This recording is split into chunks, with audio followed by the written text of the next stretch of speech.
Bienvenue sur Africa 24 dans cette nouvelle édition du 12-15 au sommaire de l'actualité. Tentative de coup d'État déjouée au Niger. Le président Mahamadou Issoufou l'a annoncé ce jeudi 17 décembre à la télévision nationale. Plusieurs suspects qui prévoyaient d'utiliser des moyens aériens pour renverser le gouvernement ont été arrêtés. Sommet de la CEDEAO, la 48e session ordinaire de la conférence des chefs d'État et de gouvernement s'est achevée ce jeudi à Abuja, au Nigeria. Elle a abouti sur une série de décisions portant notamment sur la paix, la sécurité, l'intégration régionale et le développement. La BOA s'apprête à intégrer la BRVM, Bank of Mali, émet 400 000 actions en vue d'une introduction à la Bourse régionale des valeurs mobilières basée en Côte d'Ivoire. Cette opération devrait lui permettre de lever 8,79 milliards de francs CFA. Guillaume Soro s'explique ce 18 décembre au sein de l'hémicycle en Côte d'Ivoire.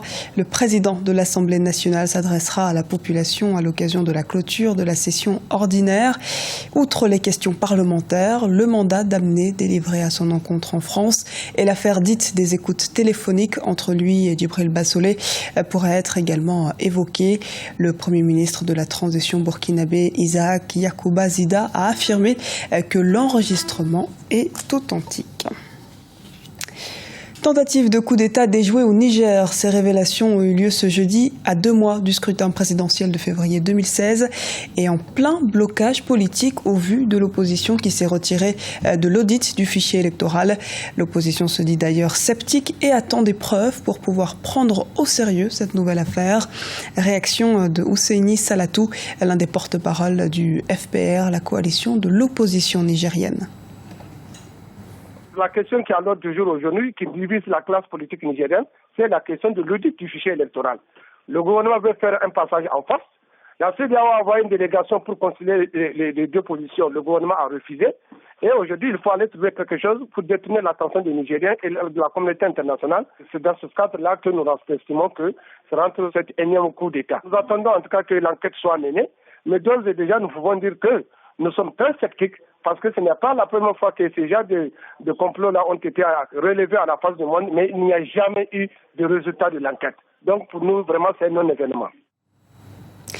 Résultat provisoire du référendum en Centrafrique. Les électeurs de Bangui, appelés à se prononcer dimanche, ont voté oui à 90% et non à 10%.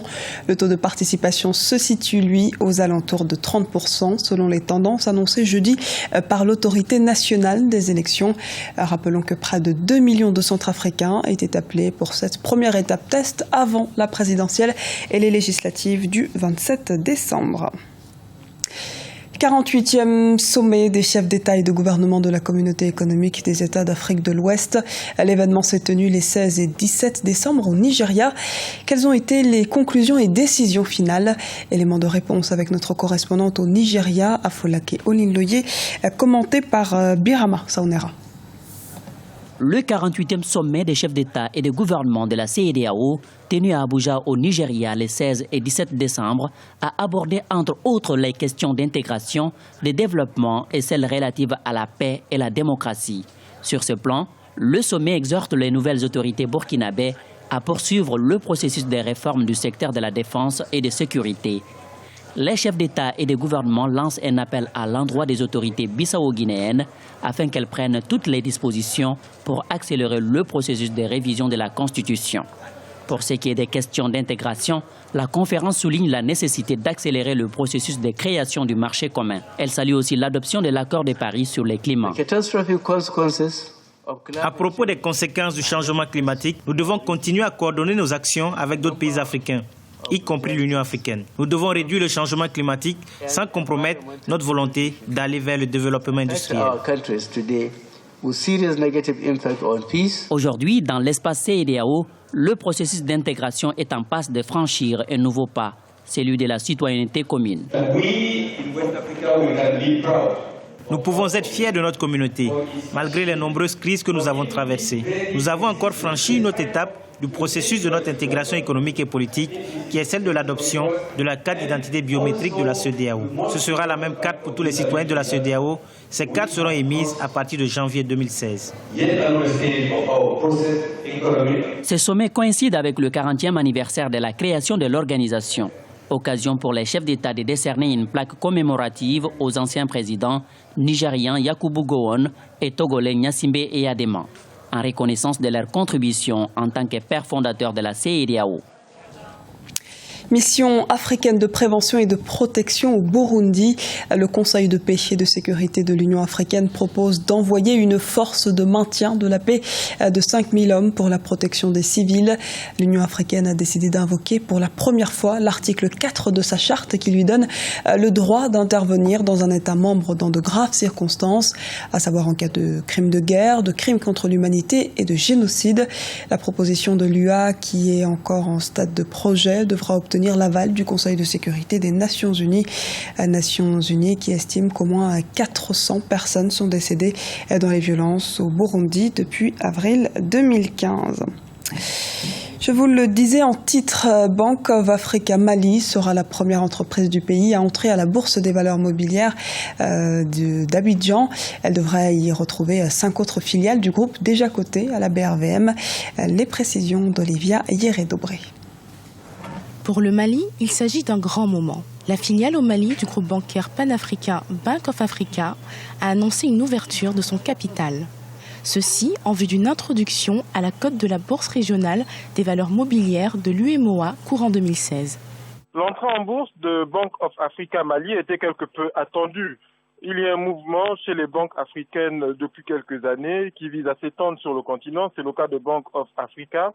Et ce mouvement nécessite de mobiliser des ressources. En entrant en bourse, les banques vont, y compris chercher de l'argent, élargir leur capital, emmener de nouveaux investisseurs qui permettent in fine de financer leurs nouvelles activités. Du 17 décembre 2015 jusqu'au 15 janvier 2016, les investisseurs intéressés pourront souscrire aux 400 000 actions qui sont proposées à la vente au prix unitaire de 22 500 francs CFA sur les 8 pays de la zone UEMOA. L'entreprise compte mobiliser 9 milliards de francs CFA sur le marché régional. Chaque action devrait avoir une valeur nominale de 10 000 francs CFA. Ainsi, l'augmentation de capital devrait être de 4 milliards de francs CFA. L'entrée en bourse de Bank of Africa, c'est une opportunité aussi qui est offerte aux investisseurs de diversifier, y compris leurs actifs. Donc, on peut penser que du point de vue de la confiance, on va avoir des investisseurs qui auront beaucoup plus de choix et qui pourront, pour ceux qui le souhaitent, encore plus investir sur le continent qui est, il faut le dire, le continent de l'avenir. Bank of Africa Mali a fait savoir que les objectifs de cette coopération étaient de renforcer ses moyens financiers pour la poursuite de son développement et aussi d'améliorer la consolidation de ses ratios prudentiels conformément à la réglementation bancaire. Cette introduction en bourse, qui est une première pour une entreprise malienne, doit mener à une meilleure valorisation de la société et de ses actions, mais aussi améliorer la notoriété de la banque et la promotion d'un actionnariat africain. Rédaction, merci de nous avoir suivis. Retrouvez dans un instant une nouvelle édition du 12-15 sur Africa 24.